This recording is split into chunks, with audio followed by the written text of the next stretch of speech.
जवाहर, मैं मुकुल ज्योति मिंज, डाइट संकाय सदस्य गुमला। बच्चों में कक्षा 8 विषय विज्ञान में पाठ 2 धातु एवं अधातु में भाग 2 पढ़ा रही हूँ। इससे भाग दो से पहले भाग 1 में मैं धातु एवं अधातु के भौतिक गुण पढ़ाई थी। आज मैं रासायनिक गुण और उनके उपयोग पढ़ा रही हूँ। तो पाठ्य पुस्तक के अनुसार आप इसे समझने का प्रयास करेंगे। तो पहला जो है उसके रासायनिक गुण है ऑक्सीजन से अभिक्रिया कर, ऑक्सीजन के साथ अभिक्रिया। धातुएं ऑक्सीजन से प्रतिक्रिया कर धात्विक ऑक्साइड बनाती हैं। क्या बनाती हैं? धात्विक ऑक्साइड। और ये क्षारीय होते हैं। क्या होते हैं? क्षारीय होते हैं। धातु और ऑक्सीजन मिलकर क्या बनते हैं? धात्विक ऑक्साइड, जैसे कि आपके पुस्तक में बताया गया है। कुछ धातुएं अत्यधिक अभिक्रियाशील होती हैं, जैसे सोडियम पोटासियम ऑक्सीजन से त्वरित प्रतिक्रिया करके ऑक्साइड बनाती हैं। तो ये सोडियम और पोटासियम, जिसे आप याद करेंगे, पोटासियम, सोडियम और पोटासियम ऑक्सीजन से त्वरित प्रतिक्रिया करके ऑक्साइड बनाते हैं। जैसे कि ये सोडियम का सूत्र है Na और ऑक्सीजन का है O2, जो आपस में प्रतिक्रिया करके Na2O बनाते हैं, मतलब सोडियम ऑक्साइड। तो सोडियम ऑक्साइड है। आगे बढ़ते हैं हम लोग। कुछ धातुएं जैसे लोहा, अल्युमिनियम एवं मैग्नीशियम ऑक्सीजन के साथ धीमी प्रतिक्रिया करती है। कैसी करती है? धीमी प्रतिक्रिया। जैसे यहाँ पर बताए गए हैं कि धीमी प्रतिक्रिया के अंतर्गत कौन कौन है? लोहा, अल्युमिनियम, मैग्नीशियम, जो क्या करती हैं? धीमी प्रतिक्रिया करती हैं। इन्हें वायु के संपर्क में लंबे समय तक रखने से ये मंद एवं क्या हो जाती हैं? धुंधली पड़ जाती हैं। जैसे यहाँ आपके चित्र में, आपके पाठ्य पुस्तक में दिया गया है कि लोहा, जिसका रासायनिक सूत्र है, संकेत है Fe, ऑक्सीजन का है O2, और दोनों जब ऑक्सीजन से अभिक्रिया करके क्या बनाते हैं? Fa2O3, जिसे क्या बोला जाता है? लौह ऑक्साइड। तो अब हम जान गए हैं कि कुछ धातुएं जैसे लोहा, अल्युमिनियम और मैग्नीशियम ये धीमी प्रतिक्रिया करते हैं। किससे? ऑक्सीजन से। और तेजी से प्रतिक्रिया करने वाले कौन कौन होते हैं? सोडियम और पोटासियम। तो इसमें हम लोग क्रियाकलाप जानेंगे। क्रियाकलाप 3, जिसमें मैग्नीशियम फीता, चिमटा, मोमबत्ती, माचिस लेना है। मैग्नीशियम फीता आपने देखा होगा। कहाँ देखा होगा? पेट्रोमैक्स में पहले मैग्नीशियम का फीता, पेट्रोमैक्स बत्ती जो जलता था पहले, वो आप लोग देखेंगे नहीं देखे होंगे, लेकिन आपके माता पिता जानते होंगे कि पेट्रोमैक्स एक होता था, या गैस बत्ती का एक गैस बत्ती जिसको बोला जाता है, उसका उसमें एक मेंटल होता था जिसमें सफ़ेद वाला एक फीता होता था, जिसको मैग्नीशियम फीता भी कहा जाता था। और ये बना होता था मैग्नीशियम से, जिसको मैग्नीशियम फीता कहा जाता है। चिमटा, मोमबत्ती, माचिस लेना है। अब क्या करना है? एक मैग्नीशियम का फीता लेना है, इसे चिमटा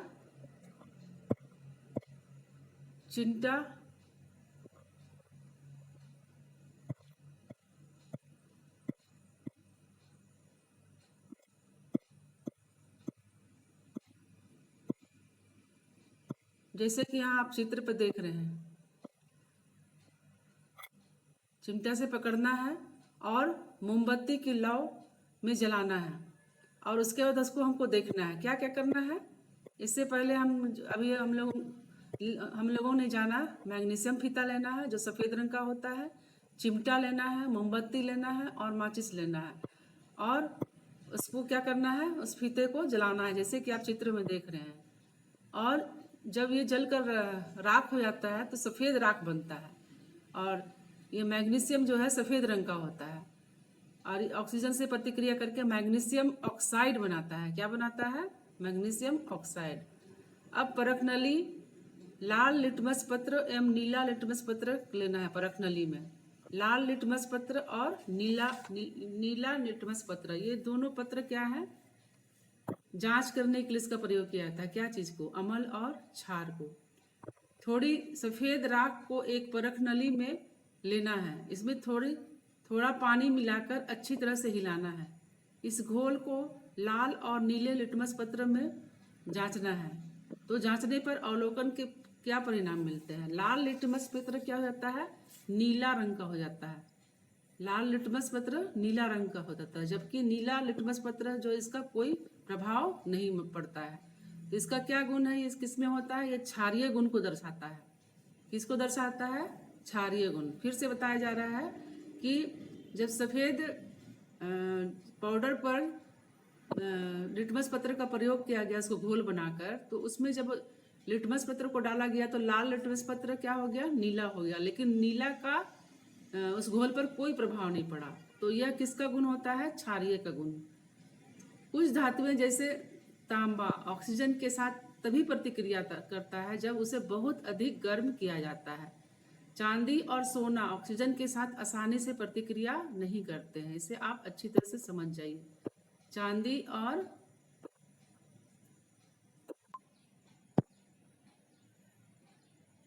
तो फिर से दोहराते हैं, तांबा ऑक्सीजन के साथ लंबी प्रतिक्रिया करता है और उससे बहुत अधिक गर्म किया जाता है जिससे वो प्रतिक्रिया करता है। चांदी और सोना ऑक्सीजन के साथ आसानी से प्रतिक्रिया नहीं करते हैं। कुछ धातुएं जैसे होते हैं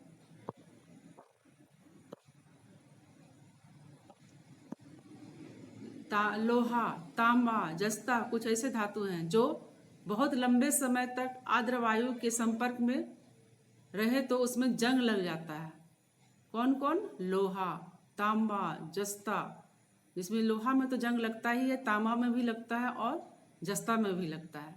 किसके, वायु के संपर्क में। कैसे वायु, जो आर्द्र वायु होते हैं। आर्द्र वायु किसको कहा जाता है, जो जिसमें नमी युक्त होते हैं। जब वर्षा के दिनों में जो पानी हवा चलते हैं उसमें क्या होता है, नमी पाया जाता है, जिसको आर्द्र वायु कहा जाता है। उसके संपर्क में जब ये तांबा, लोहा और जस्ता आते हैं तो क्या होते हैं, जंग लग जाते हैं। उस धातु के ऑक्साइड में परिवर्तित हो जाता है। किस में परिवर्तित हो जाता है, धातु के ऑक्साइड में। अब पहला तो हो गया ऑक्सीजन से प्रतिक्रिया करके, जिसमें हम लोग जान गए कि तांबा, लोहा और जस्ता धातु के ऑक्साइड बनाते हैं और जिसमें जंग लगता है। उसी तरह सोडियम, पोटासियम, ये बहुत जल्दी प्रतिक्रिया करते हैं, इससे, हवा से। और उसी तरह मैग्नीशियम का फीता जो जलाने पर, इसका प्रयोग करने पर हम लोग उसके जो घोल में लिटमस पत्र का प्रयोग करने पर लाल लिटमस पत्र क्या हो जाता है, नीला, जो क्षार के गुण को दर्शाता है। फिर पानी से अभिक्रिया, धातुएं पानी से के साथ प्रतिक्रिया करके या तो ऑक्साइड बनाती है या हाइड्रोक्साइड एवं हाइड्रोजन गैस मुक्त करती है। तो इसको ध्यान से सुनिए, ये पानी से प्रतिक्रिया करके क्या बनाती है, हाइड्रोक्साइड एवं हाइड्रोजन गैस मुक्त करती है। कौन सी गैस मुक्त करती है, हाइड्रोजन गैस। यहाँ आपकी किताब में दिया हुआ है, धातु और पानी को जब प्रतिक्रिया कराया जाता है तो धात्विक ऑक्साइड या धात्विक हाइड्रोक्साइड और हाइड्रोजन गैस निकलता है। कुछ अत्यधिक प्रतिक्रियाशील धातुएं जैसे सोडियम एवं पोटासियम ठंडे पानी के साथ भी तेजी से प्रतिक्रिया करते हैं। उनको गर्म पानी की आवश्यकता नहीं होती, वो ठंडे पानी के साथ भी प्रतिक्रिया करते हैं। ध्यान से आप सुन लीजिएगा, सोडियम और पोटासियम काफ़ी क्रियाशील होते हैं, ये वायु से भी और पानी से भी।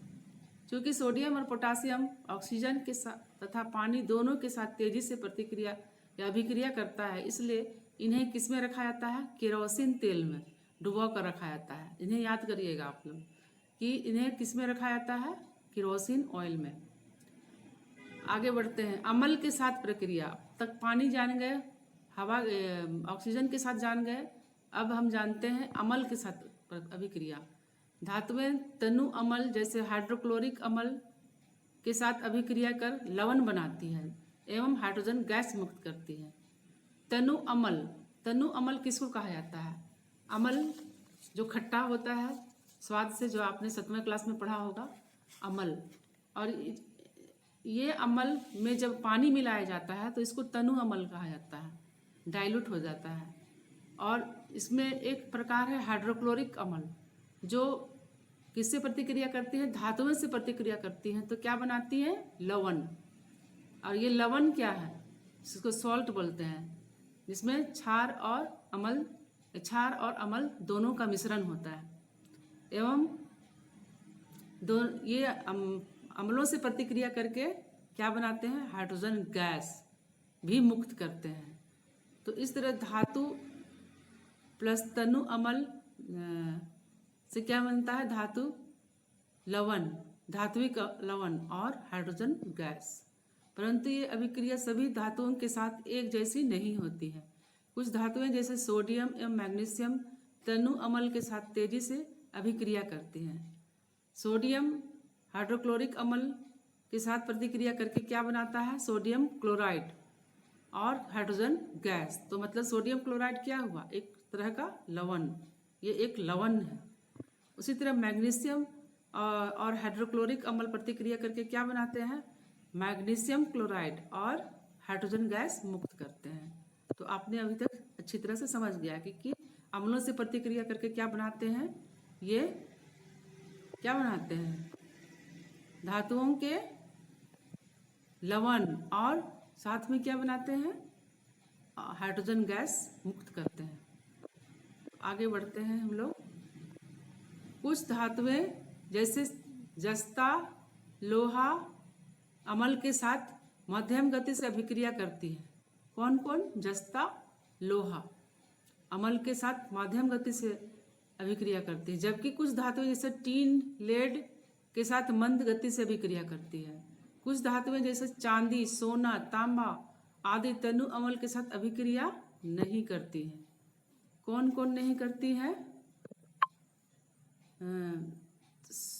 चांदी, सोना, तांबा ये तनु अम्ल के साथ अभिक्रिया नहीं करती है।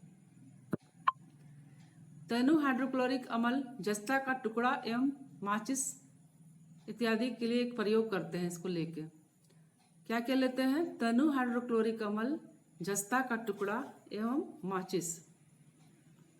तो इसके प्रयोग, यह क्रिया शिक्षक के द्वारा किया जाता है। आप अपने विद्यालय में अपने साइंस के शिक्षक से ये प्रयोग करके मतलब उनके द्वारा प्रयोग के द्वारा आप देखेंगे किस तरह से ये किया होता है। जिसमें 5 मिलीलीटर तनु हाइड्रोक्लोरिक अम्ल एक परख नली में लेना है। परख नली एक कांच का ट्यूब होता है, जिसे आप अपने साइंस शिक्षक जो पूरी साइंस पढ़ाते हैं उनके द्वारा पूछिएगा। इसमें धीरे धीरे जस्ता के छोटे कणिकाओं को डालते जाना है। जस्ता के छोटे छोटे, जस्ता क्या है? धातु। और उसके बाद उसको अवलोकन करना है। क्या करना है? फिर से सुन लीजिए। 5 मिलीलीटर तनु हाइड्रोक्लोरिक अम्ल लेना है। किसमें? परख नली में। और उसमें धीरे धीरे जस्ता को छोटे छोटे कणिक के रूप में डालना है। उसके देखना है, अवलोकन करने पर आप पाएंगे कि आप बुलबुला उठते हुए देखिएगा। मतलब थोड़ा थोड़ा बुलबुला होगा। एक जलती हुई माचिस की तिल्ली, मतलब एक माचिस तिल्ली को जलाना है और परख नली के मुंह के निकट लाने पर यह पॉप की आवाज के साथ नीले रंग के लाव के साथ जलने लगता है। कैसे रंग से? नीले रंग से। यह दर्शाता है कि मुक्त हुई हाइड्रोजन गैस है। मतलब जो बुलबुला निकल रहा है वो क्या है? हाइड्रोजन गैस है और वो नीले रंग के लाव में होता है। तो यहाँ इसका रासायनिक, जस्ता का रासायनिक नाम है, सूत्र है या संकेत है जिंक, और हाइड्रोक्लोरिक का होता है HCl। दोनों को आपस में प्रतिक्रिया कराने पर जिंक क्लोराइड बनता है। यह जिंक क्लोराइड क्या होता है? लवण। Zn मतलब जिंक Cl2, जिंक क्लोराइड और हाइड्रोजन गैस। अब आते हैं क्षार के साथ प्रतिक्रिया। अधिकांश धातु क्षार के साथ अभिक्रिया नहीं करते हैं। अधिकांश जो धातु होते हैं वो जो धातु क्षार के साथ अभिक्रिया नहीं करते हैं, परंतु लेड, अल्मुनियम और जस्ते जैसे धातु जो क्षार से अभिक्रिया के फलस्वरूप लवण का निर्माण करते हैं और हाइड्रोजन गैस मुक्त होता है। अधिकांश धातु क्षार के साथ अभिक्रिया करते हैं, परंतु नहीं करते, परंतु लेड, एल्युमिनियम जैसे ऐसे धातु हैं जो क्षार से अभिक्रिया के फलस्वरूप लवण का निर्माण करते हैं और हाइड्रोजन गैस मुक्त करते हैं। जैसे यहाँ सोडियम हाइड्रोक्साइड जिंक से प्रतिक्रिया करके क्या बनाते हैं, सोडियम जिंक ऑक्साइड और हाइड्रोजन गैस।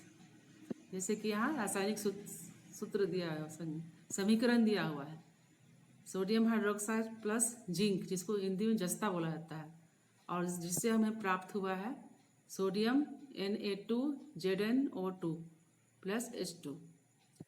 H2 क्या है, हाइड्रोजन गैस है। तो ये हुआ हमारा रासायनिक गुण किसका, धातुओं का। अब आगे बढ़ते हैं अधातुओं के रासायनिक गुण।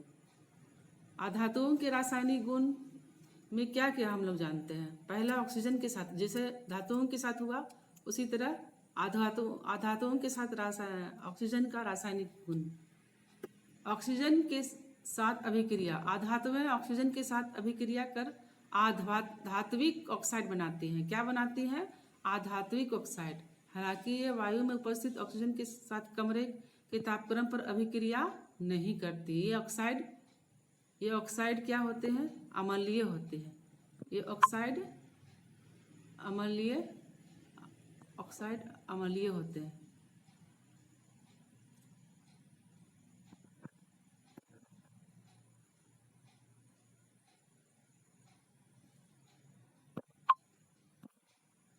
अपवाद, सफेद फास्फोरस वायु के साथ कमरे के तापक्रम पर तेजी से प्रतिक्रिया करके ऑक्साइड बनाते हैं। कौन, सफेद फास्फोरस।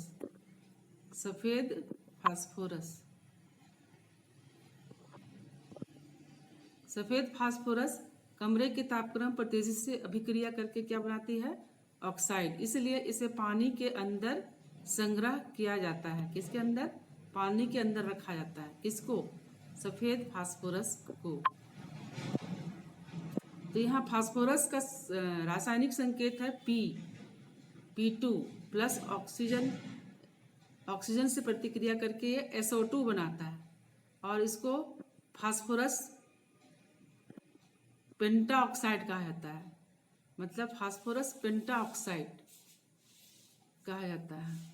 और इसको पानी के अंदर इसलिए रखा जाता है क्योंकि ये ऑक्सीजन के साथ प्रतिक्रिया करते हैं। तो आप लोग जान गए कि सफ़ेद फास्फोरस को पानी के अंदर क्यों रखा जाता है, क्योंकि ये ऑक्सीजन से तेजी से प्रतिक्रिया करते हैं। ये क्या है, अधातु है, फिर भी ये तेजी से प्रतिक्रिया करते हैं। आगे हम लोग क्रियाकलाप 4 में जानेंगे। सल्फर चूर्ण उद्दहन, चम्मच, बर्नर, ज्वाला और शीशे का जार लेना है। क्रियाविधि, एक उद्दहन चम्मच में सल्फर के कुछ चूर्ण लेना है। किसका लेना है, सल्फर का। और एक बर्नर में से गर्म करना है, और जैसे ही सल्फर जलना शुरू करे चम्मच को शीशे के जार के भीतर ले जाना है और जार को ढक्कन से ढक देना है। फिर से सुनिए, एक उद्दहन चम्मच में सल्फर के कुछ चूर्ण लेना है, एक चम्मच में सल्फर के चूर्ण लेना है, और एक बर्नर में इसे गर्म करना है। बर्नर मतलब जिसमें जलता हुआ कुछ है, उसमें गर्म करना है। जैसे ही सल्फर जलना शुरू करेगा चम्मच को क्या करना है, शीशे के जार में भीतर ले आना है। जैसे जलना शुरू करेगा तो जार के ढक्कन को फिर ढक देना है। जैसे जलेगा उसको जार के ढक्कन को ढक देना है। तो हम क्या पाते हैं,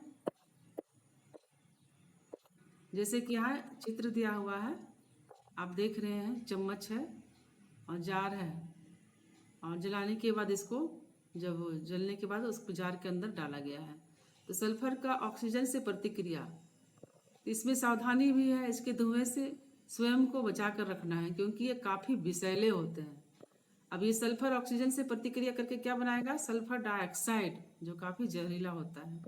इसके पश्चात जार में कुछ पानी डालकर इसे हिलाना है। सल्फर डाइऑक्साइड पानी में घुलकर क्या बनता है, सल्फ्यूरस अम्ल। क्या बनता है, सल्फ्यूरस अम्ल बनाता है। और सल्फर डाइऑक्साइड और जल क्या बनाता है? सल्फ्यूरस अम्ल बनाता है, जिसको सूत्र है H2SO क्या है? SO4।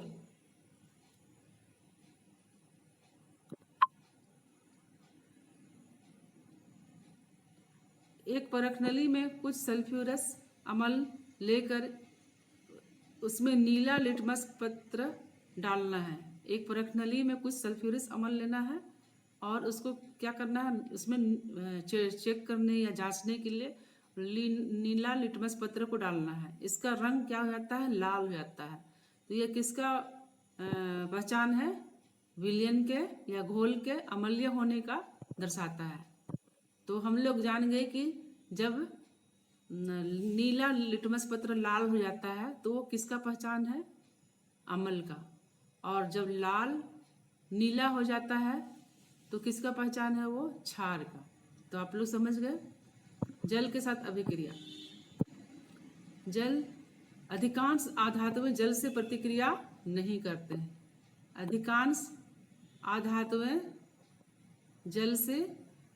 जल के साथ प्रतिक्रिया नहीं करते हैं। ऑक्सीजन जल में घुल जाता है। पौधे और जंतु श्वसन में इसका उपयोग करते हैं।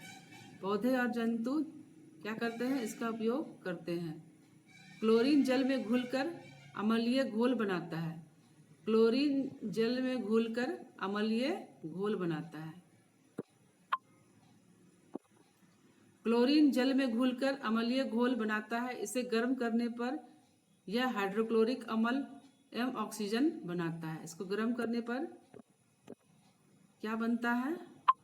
हाइड्रोक्लोरिक अम्ल और ऑक्सीजन बनाता है। इसको गर्म करने पर किसको? क्लोरीन जल में घुल करके क्या बनाता है? अम्लीय घोल। अब आते हैं अम्ल एवं क्षार के साथ प्रतिक्रिया करते हैं। कौन? आधातुएं। सामान्यतः आधातुएं अम्ल एवं क्षार के साथ कमरे के तापक्रम पर अभिक्रिया नहीं करते हैं। कमरे के तापक्रम पर क्या करते हैं? अभिक्रिया नहीं करते हैं। कौन? आधातुएं अम्ल और क्षार के साथ कमरे के तापक्रम पर प्रतिक्रिया नहीं करते हैं। तब हम लोग गुण आगे जानते हैं। ऑक्सीजन से अभिक्रिया करके धातुएं क्या बनाते हैं? धात्विक ऑक्साइड। और अधात्विक ऑक्साइड किससे प्रतिक्रिया करके बनता है? ऑक्सीजन से। ऑक्साइड की प्रकृति। ऑक्साइड क्या होते हैं? धातुओं में क्षारीय होते हैं, जबकि अधातुओं में अम्लीय होते हैं।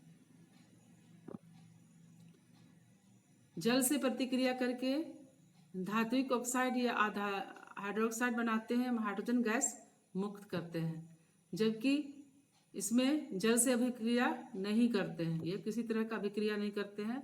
लेकिन ऑक्सीजन और क्लोरीन जल में क्या हो जाते हैं? घुल जाते हैं। अपवाद में ऑक्सीजन और क्लोरीन जल में घुल जाते हैं। इसे आप याद करेंगे, क्योंकि ऑक्सीजन और क्लोरीन क्या है? दोनों अधातु होते हैं, जबकि धातुएं क्या है? क्या करते हैं? धात्विक ऑक्साइड बनाते हैं और या हाइड्रोक्साइड बनाते हैं। और साथ में कौन से गैस निकालते हैं या मुक्त करते हैं? Hydrogen gas. आगे बढ़ते हैं। क्षार से प्रतिक्रिया करके धातुएं क्या बनाते हैं? लवण एवं हाइड्रोजन गैस मुक्त करते हैं।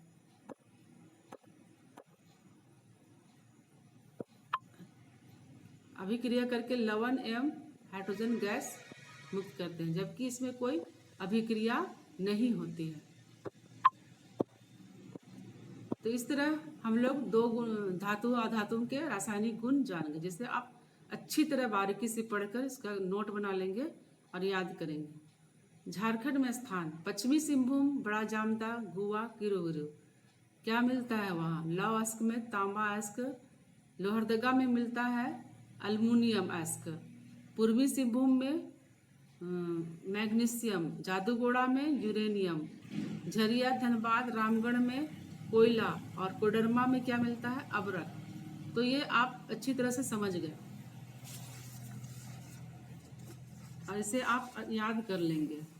आगे बढ़ते हैं। अब बताइए, सोडियम को केरोसिन में डालकर क्यों रखा जाता है? इसे आप अभी बताया गया पढ़ने के दौरान क्यों रखा जाता है, क्योंकि ऑक्सीजन से तेजी से यह प्रतिक्रिया करते हैं, इसलिए इसे सुरक्षित रखने के लिए केरोसिन में डालकर रखा जाता है। कौन सा अधातु कमरे के ताप पर भी वायु के साथ अभिक्रिया करता है? कौन करता है? आप पढ़े होंगे।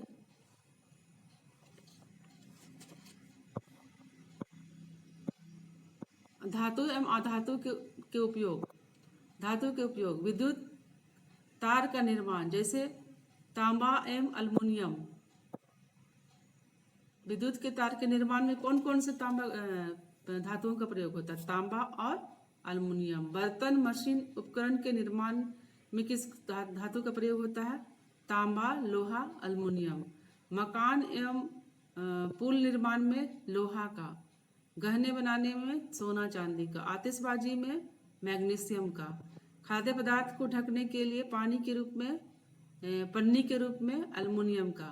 विद्युत फ्यूज तार एवं खाना पकाने वाले बर्तन में जैसे टीना या टीन। थर्मामीटर में पारा। अंतरिक्ष शोध के लिए सोडियम, टाइटेनियम। और एक्सरे हेतु लेड। अधातु का प्रयोग ऑक्सीजन दहन एवं सजीवों के श्वसन के लिए आवश्यक है। विटामिन तथा प्रोटीन, वसा, कार्बोहाइड्रेट में कार्बन के रूप में उपस्थित हैं। कार्बन के अपरूप जैसे हीरा, ग्रेफाइट, कोयले इत्यादि के रूप में होता है। हाइड्रोजन का ईंधन के रूप में उपयोग होता है। हाइड्रोजन का वनस्पति घी के उत्पादन में उपयोग होता है। आयोडीन रोगाणुरोधक के रूप में उपयोग होता है। आयोडीन का आयोडाइज नमक के रूप में उपयोग होता है। नाइट्रोजन का भोजन संरक्षण के रूप में उपयोग होता है। नाइट्रोजन का पौधा के द्वारा प्रोटीन बनाने में उपयोग होता है। द्रवित नाइट्रोजन का रक्त एवं दान किए गए शरीर के अंगों को संरक्षित के उपयोग किया जाता है, मतलब इसको फ्रीज करके रखा जाता है। किसमें? नाइट्रोजन को द्रवित नाइट्रोजन में रखा जाता है, किसी भी अंग को सुरक्षित रखना है तो। क्लोरीन का उपयोग जल शुद्धिकरण में होता है। क्लोरीन का उपयोग कागज एवं वस्त्र उद्योग के विरंजक के रूप में किया जाता है। क्लोरीन का उपयोग कीटनाशक जैसे गैमेक्सिन विरंजक चूर्ण के रूप में होता है। गैमेक्सिन आप लोग जानते ही हैं, जो पदार्थ मिलता है जिसका उपयोग चींटी मारने और कीटनाशक के रूप में किया जाता है। अक्रिय गैस जैसे हीलियम का उपयोग बैलून के भरने के लिए किया जाता है। आप लोग देखा होगा बड़े बड़े बैलून जो गुब्बारे जिसमें क्या भरा जाता है? अक्रिय गैस क्या होता है? हीलियम। नियोन का उपयोग विद्युत ट्यूबलाइट में भरने के लिए एवं चमक के लिए किया जाता है। जो भी हम लोग देखते हैं चमकता हुआ बल्ब विद्युत ट्यूबलाइट होता है। जैसे मरकरी पहले आता था, अभी तो एलईडी बल्ब आ गया है, एलईडी बल्ब। तो इस सब में नियोन का प्रयोग होता है। आर्गन का उपयोग विद्युत बल्ब में होता है। तो ये सब जो धातु हैं अधातु हैं जिनका उपयोग होता है, और धातुओं का उपयोग भी इसमें बताया गया। इस तरह हमने सीखा कि धातुएं कठोर, चमकीली, तन्य, ऊष्मा एवं विद्युत की सुचालक होती है। जिसे आप फिर से रिपीट करके लाइन याद कर लेंगे। धातुओं के गलनांक एवं क्वाथनांक, मतलब इसके जो पॉइंट होते हैं वो काफ़ी ऊंचे होते हैं। धातुएं वायु की उपस्थिति में जलकर धात्विक ऑक्साइड बनाते हैं, जो क्या होते हैं? क्षारीय होते हैं। धातुएं जल से प्रतिक्रिया करके धात्विक ऑक्साइड और हाइड्रोजन गैस बनाते हैं, किंतु अधातुएं सामान्यतः जल से प्रतिक्रिया नहीं करते हैं। धातुएं अम्ल के साथ प्रतिक्रिया करके धात्विक लवण और हाइड्रोजन गैस बनाते हैं। अधातुएं सामान्य तापक्रम में अम्लों के साथ प्रतिक्रिया नहीं करते हैं। धातुएं क्षारों के साथ प्रतिक्रिया करके हाइड्रोजन गैस मुक्त करते हैं।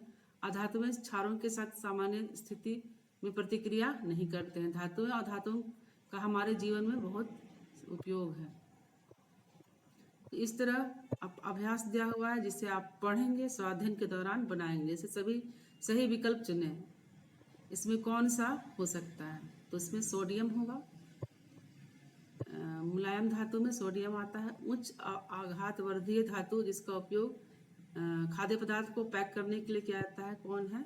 अल्युमिनियम। एक अधातु जिसमें चमक होती है, कौन होगा? आयोडीन।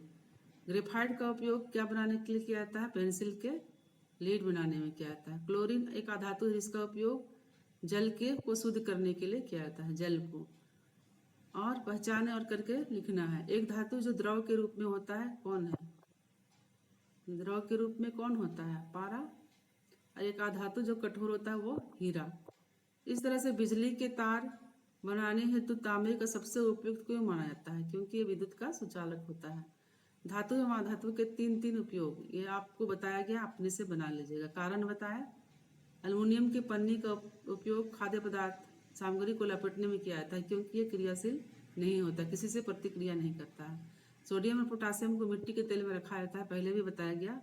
ये बहुत तेजी से हवा के साथ या ऑक्सीजन के साथ प्रतिक्रिया करते हैं। क्या होता है जब हाइड्रोक्लोरिक अम्ल में जिंक जस्ता डाला जाता है, क्या होता है? बुलबुला निकलता है। क्या बुलबुला क्या होता है? ये हाइड्रोजन गैस होता है। क्या आप नींबू के अचार को एल्युमिनियम पात्रों में रख सकते हैं? नहीं तो क्यों? क्योंकि यह तेजी से प्रतिक्रिया करता है अम्ल के साथ। तो आगे दिया हुआ प्रोजेक्ट जिसको आप बनाएंगे, आपके क्लास टीचर आपसे बनाने को कहेंगे। इस तरह यह पाठ खत्म हुआ। आप आशा है कि आप समझ गए होंगे। अगले वीडियो में मैं अगले पाठ लेकर उपस्थित होंगी। धन्यवाद।